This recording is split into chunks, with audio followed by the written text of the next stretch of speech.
तो दोस्तों आज हम बनाने वाले हैं मटन टिक्का। उसके लिए हमने सारा सामान तैयार कर लिया है। हमने लहसुन, हरी मिर्च और अदरक को छील कर रख लिया है। और मटन जो हम लाए थे उसको हमने बिल्कुल साफ़ करके पानी से अच्छी तरह से धोया ताकि वो अच्छी तरह से साफ़ हो सके।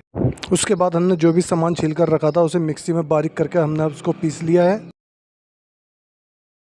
उसके बाद हमने मटन का सारा पानी निचोड़ दिया है ताकि उसमें बिल्कुल भी पानी ना रहे।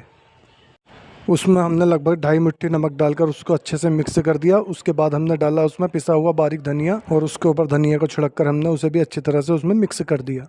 उसके बाद हमने 3 से 4 नींबू काटे और नींबू को उस पर अच्छी तरह से निचोड़ दिया। फिर हमने 100 से 150 ग्राम जो हरी मिर्च ली थी उस मिर्च को बारीक बारीक काट कर हमने उसे मिक्सी में पीस लिया। और मिक्सी में पीसने के बाद हमने उसे मीट पर अच्छी तरह से मल दिया। जितने भी मसाले हमने तैयार किए थे उसमें मिलाए, अच्छे से मिक्स किए। और मिक्स करने के बाद अब बारी थी चूल्हा जलाने की। तो हमने वहाँ से कुछ ईंटें इकट्ठी की और इन ईंटों को बराबर बराबर रखा और उसका हमने चूल्हा बनाया।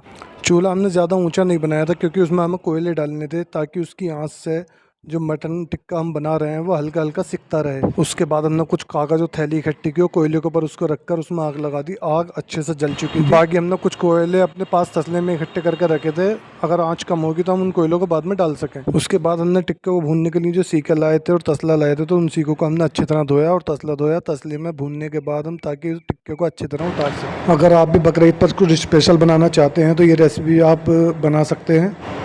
सेक पर लगाने के बाद मीट को हमने उसे आग में अच्छी तरह भून लिया था। और भूनने के बाद इसको मार्किन यानी चांदी का बर्क जो था उसको उसमें पैक करके हमने इसे भगोने में रख दिया था आग के ऊपर, ताकि ये भुन सके और थोड़ा मुलायम हो सके। इसके बाद हमारे पास इतना टाइम था कि हम अलग ग्रेवी बना सकें। और ग्रेवी के लिए हमने भगोने में दही डाला, क्रीम डाली और मक्खन डाला और उसमें मसाले डाले। तो ग्रेवी हमारी अलग बन रही थी। जो जो सामान उसमें पड़ना था हमने वो डाल दिया था। 5 किलो मीट के हिसाब से हमने इसमें 3 किलो क्रीम डाली थी और 3 पैकेट मक्खन के डाले थे और लगभग आधा किलो इसमें हमने दही डाला था। अगर हम इसमें ज़्यादा दही डालते तो वो खट्टा होने लगता, इसलिए हमने केवल आधा किलो दही डाला था। खाना हमारा बनकर रेडी हो चुका है और अब हम सब एक साथ मिलकर बैठ गए थे खाना खाने के लिए। खाना बहुत टेस्टी, हमारी मेहनत जो है वो सफल हुई और खाना बहुत टेस्टी हो रहा था, जायकेदार हो रहा था।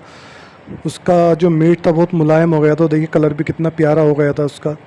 तो हमने सबने बैठ कर उसको एंजॉय किया। जो हमारी मेहनत थी वो सफल हुई। ओफो, कसम से भैया इतना टेस्टी खाना हो गया, मज़ा आ गया। होटल का खाना भी क्या होगा, घर का खाना भी क्या होगा। जो हमने अपनी मेहनत की थी टिक्का बनाने में तो भैया वो मेहनत हुई हमारी सफल और हमने खाने का भरपूर आनंद लिया। Good bye.